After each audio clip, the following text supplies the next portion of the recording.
The town of Smithtown has 25 listings in the National Register of Historic Places. It is the official list of properties that are considered worthy of preservation. The goal of the National Register of Historic Places is to put together and provide support for private and public efforts to protect, evaluate, and identify historical and archaeological resources in the United States. It's good to know that these places will remain protected for future generations. You can explore history in each of the 6 hamlets in the town of Smithtown. In Kings Park, there is the Obadiah Smith House, built around 1708.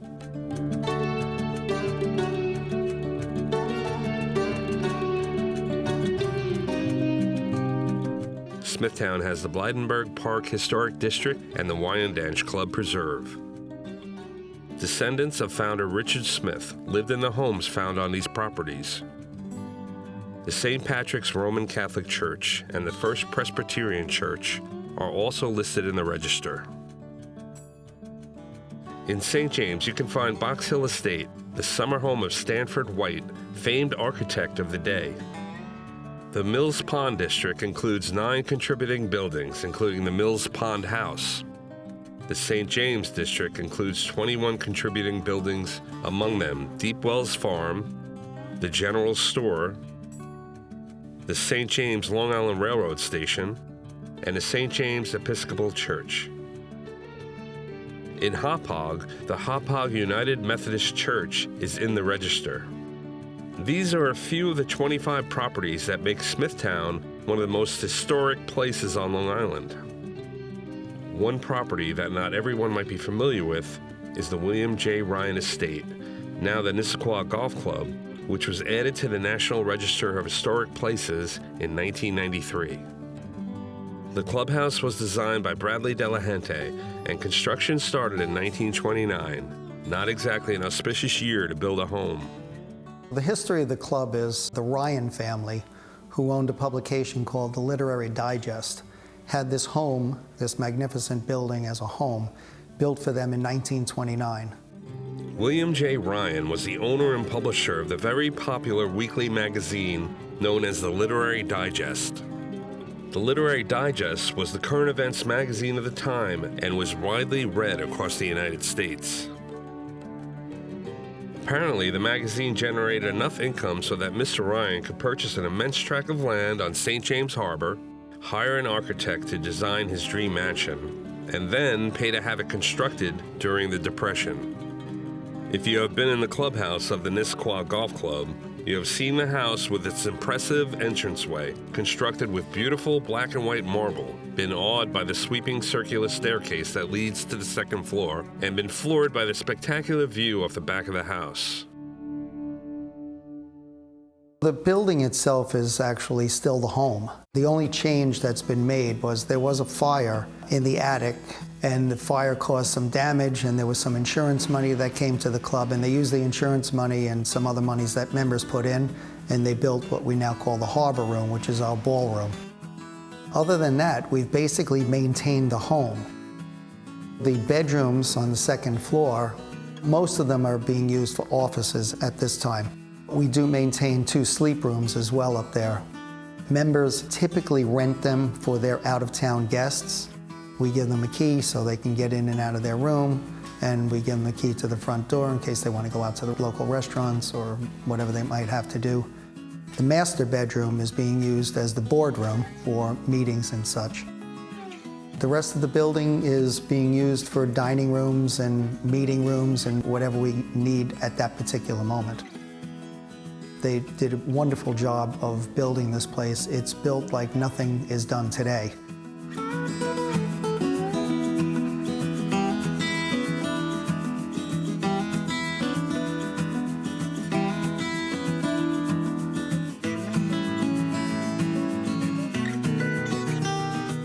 It's a stately house, and William J. Ryan enjoyed life on his country estate, living the good life. The Ryan Estate became the social center for many people in the Nissequogue area, and Ryan enjoyed great success despite the Depression. But that all changed when Ryan's luck ran out and he lost his fortune. It all began with the presidential election of 1936. The battle is on. The Republican National Convention has nominated Governor Alfred Mossman Landon, the Kansas Coolidge, as its candidate for president. The 48-year-old governor first attracted nationwide attention by balancing his state budget despite the Depression. He is a family man, enjoying the company of his father, wife, and 3 children in his intimate family circle. As Republican candidate, his war cry is economy and common sense. The time has come for a direct attack on the attempted Washington to substitute a tax-eating bureaucracy for a liberal democratic system. Business recovery offers more promise of employment than 1,000 wildcat schemes. Many a governor, including Roosevelt, has gone from the governor's mansion to the White House. The Republicans think Alf Landon is the man who will win in November. He is our next president if he can beat Roosevelt.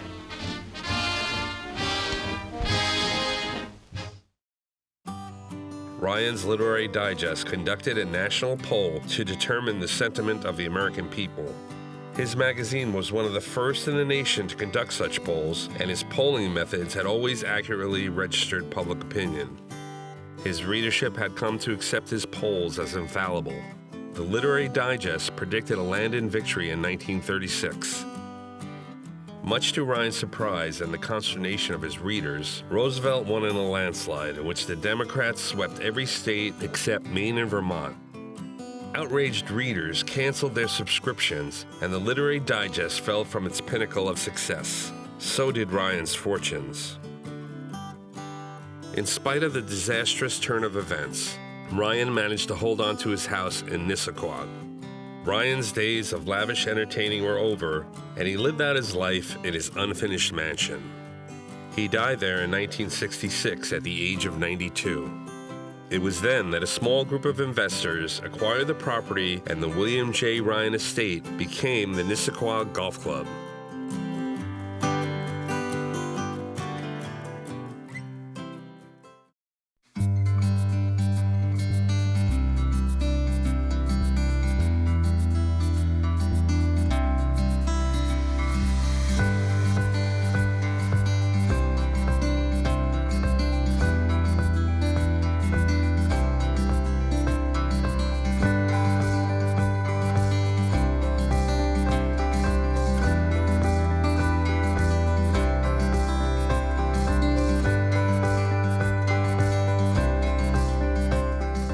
Representing over 80 years of part of our town's past, a day at the Nissequogue Golf Club is a day surrounded by history, and the golf course has a history all its own. The history I know is it was founded by a fellow named Edgar Sine, who used to belong to Indian Hills Country Club right down the road. And he formed the club with about 5 or 6 friends of his. And they were looking for another property. They stumbled upon this property and set up a plan to gain investors and develop the property. And that's what they went ahead and did. They hired a local architect by the name of George Martin, and he came and built the golf course. And the story goes he built about 16 of the holes, and then the club ran out of money and couldn't pay him any longer. And after waiting for payment for several months, he took all his equipment off the golf course and left the job. And then it fell upon the members to finish the last 2 holes, which is what they did. It took several years, but they finished it themselves. And then they went about the process of trying to get members into the club. The club flourished for many years, but over time became a little rough around the edges and was becoming a little unplayable for most of the membership. The renovation was done in 2002 by renowned course architect Stephen Kay. Stephen Kay left his mark, which is typically 3 bunkers in a row. And he did it on about 4 or 5 holes. He put 3 bunkers in a row on one side of the green, kind of his distinguishing mark. We did it because at the time our course was considered a little wild, a little too difficult, a little unfair, and that we had a number of steep dips and valleys on the golf course. And it was hard to negotiate, it was hard for seniors to get around, it was hard for beginners to get around the golf course. So we sought to make the course more fair, maybe a little flatter in spots, and just more enjoyable to play. And that's what we accomplished. It took about 2 or 3 years. It was a major renovation, multi-million-dollar renovation. We had about half the golf course closed for 2 years, so we got through the whole process, but we're very happy with it. And the course plays so much better. The members enjoy it more. Our membership took off after that. We're very happy we did it. Beautifully maintained and very challenging to the average golfer, and even to lower handicaps. The course is a stern test of golf, but also a very fair test. It's 6,100 yards, so it's a short course, but it's fairly tight. You know, driving the ball is a premium. You don't have to hit it long, but you have to hit it straight. It's a beautiful course. We're really out in the country here. We have quite a bit of wildlife on the golf course. Deer, fox, turtles. It's just a beautiful place to be. You're out in the water, you can see fish jumping or boats in the water.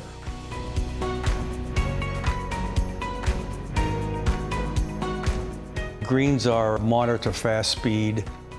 Pretty challenging. It's a challenging mix of holes. Not a boring course. The holes aren't alike. They're a different variety of holes, which keeps it interesting. Wind blows off the sound occasionally, so that keeps it interesting as well. It's just a nice, beautiful, relaxing place to really spend your time.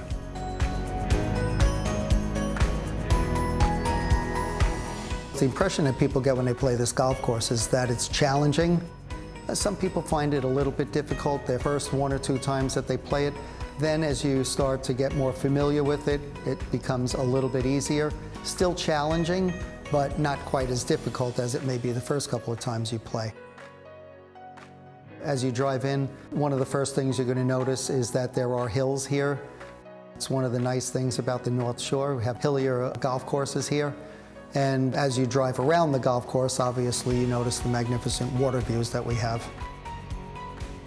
Every hole is unique, and it's difficult to choose which are the best holes, but head pro John Elwood picked out 3 of his favorite holes on both the front and the back 9.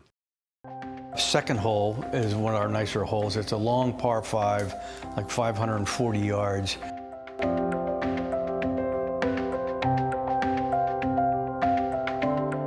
Kind of a windy up and down hole with a very interesting double-tiered green. Pretty fun hole. The 5th hole is another fun hole. It's a very short hole, about 310 yards. In fact, the long hitters can try to drive the green. It's a challenging hole. It's a narrow driving area between a lake and a bunker. And the second shot is over water to a green that's not really that receptive, as it has a number of undulations in it.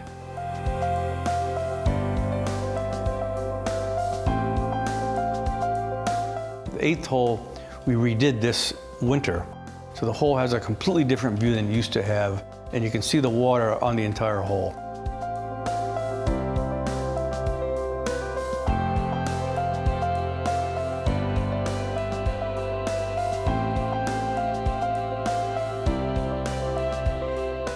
On the back 9, I would say it's our last 3 holes, 16, 17, 18. They used to be our first 3 holes. Then when we did our renovation in 2002, we flipped the course around. So 16 heads right toward the water. It's a relatively short par 5. It's a good birdie chance.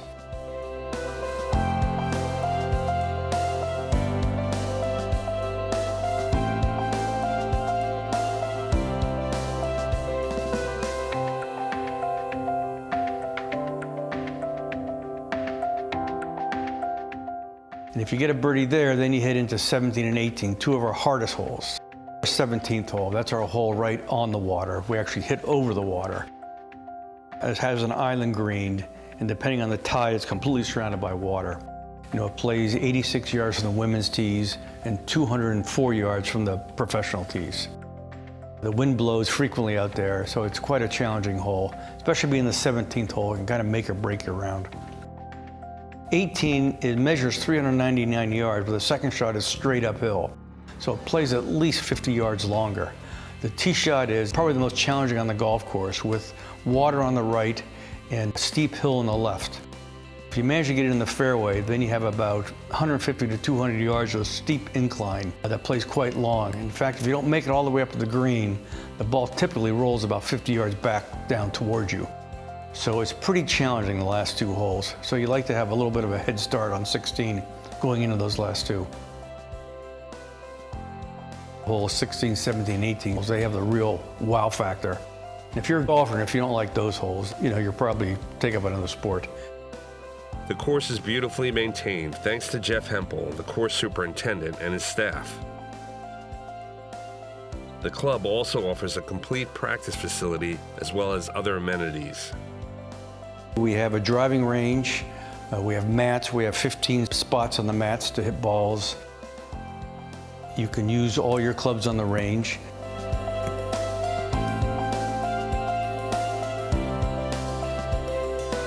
We also have a short game area, which has a bunker. It's about 50 yards wide, where you can practice your pitches and wedges and chips. And we also have a full-size putting green.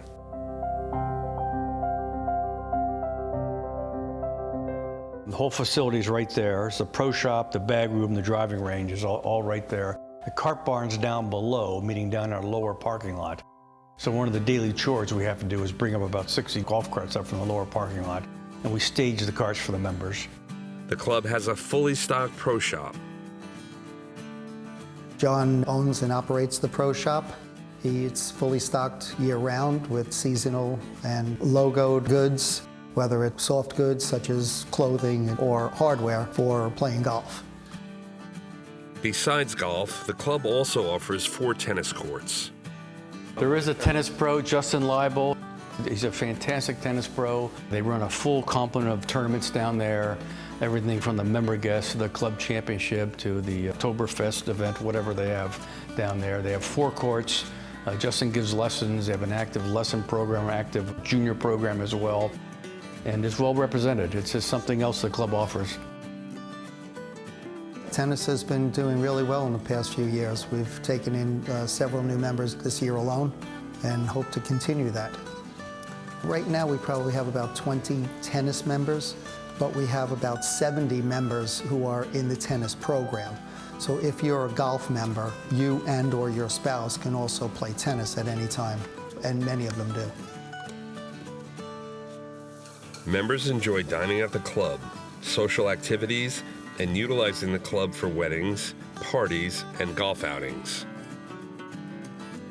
The golf club also offers golf and tennis camps and clinics for all ages.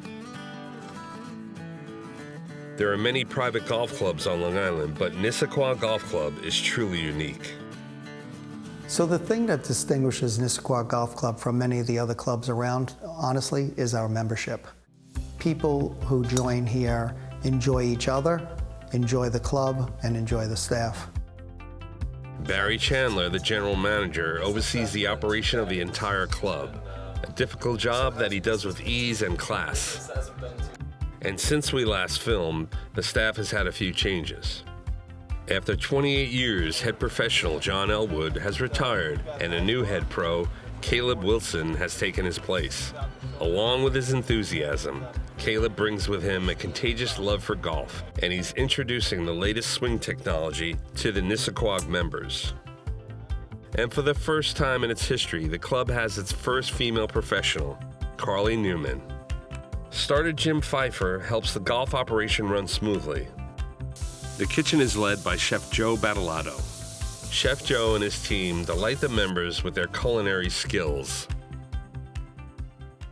The Nissequogue Golf Club offers numerous opportunities to not only provide a pleasant place to play, but also to protect drinking water, support a variety of plants and wildlife, and protect the environment for future generations. It's truly a great asset for the town of Smithtown, as it provides the opportunity to meet new people, increase social interaction, and learn essential life skills. This is ideal and beneficial to the Smithtown community. Nissequogue Golf Club is proud to have their clubhouse in the National Register of Historic Places. Listings can help build community pride in the history of that community and its built environment. Historic districts can be centers of heritage tourism that help spur economic vitality. Such listings and the related documentation can serve as educational tools to help the community understand why these properties are important, and as planning tools to help guide future work in their rehabilitation and stewardship. We encourage Smithtown residents to go out and explore the town's history. Smithtown's history has many facets, and historic preservation helps tell all these stories. Historic preservation is an important way for us to teach our understanding of the past to future generations. It preserves the stories of nationally important historic events, places, and people for all Americans.